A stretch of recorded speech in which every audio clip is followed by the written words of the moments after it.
Sur les pentes accidentées du Queyras, il existe une multitude d'essences d'arbres. Épicéas, pins et mélèzes se partagent un décor somptueux. Pour les habitants de ces montagnes, le bois est une richesse depuis des siècles. Dans son atelier, l'ébéniste Jean-Louis Philippe sculpte une rosace sur la porte d'une commode. Ces motifs creusés patiemment à la pointe du couteau sont issus d'une très vieille tradition.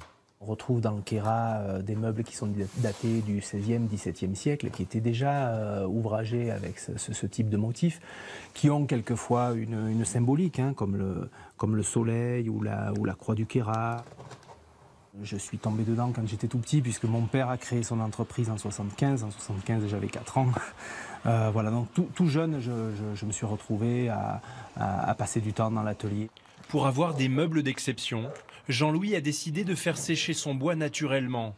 Sous le toit mansardé d'une vieille bergerie, dans les courants d'air, les planches patientent parfois plusieurs mois avant d'être utilisées. Le fait que ce soit ouvert, c'est très bien parce que ça permet de ventiler, je dirais d'affiner presque le séchage. Hein. Parce que quand on a un bois qui n'est pas complètement sec et qui est vraiment dans un milieu confiné, il peut se développer des moisissures, des champignons. On dit que le bois bleuit en fait. Tables, chaises, commodes et armoires, tous les meubles sont créés à partir de plans dessinés par le père de Jean-Louis.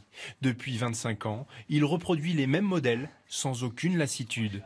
Du fait qu'on travaille un matériau voilà, qui a ses propres caractéristiques par morceau de bois, je dirais, on ne fait jamais le même meuble, on ne fait jamais vraiment la même chose.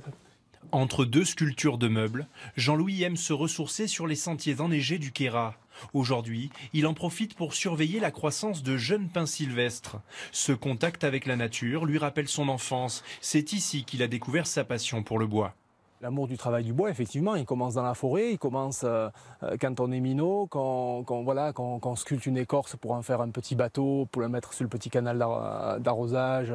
On a utilisé l'opinel très jeune. Et voilà, c'est une manière de découvrir la matière, effectivement. Comme tout le monde dans le massif du Queyras, Jean-Louis espère que ce savoir-faire unique continuera d'être transmis tel un trésor à toutes les générations futures.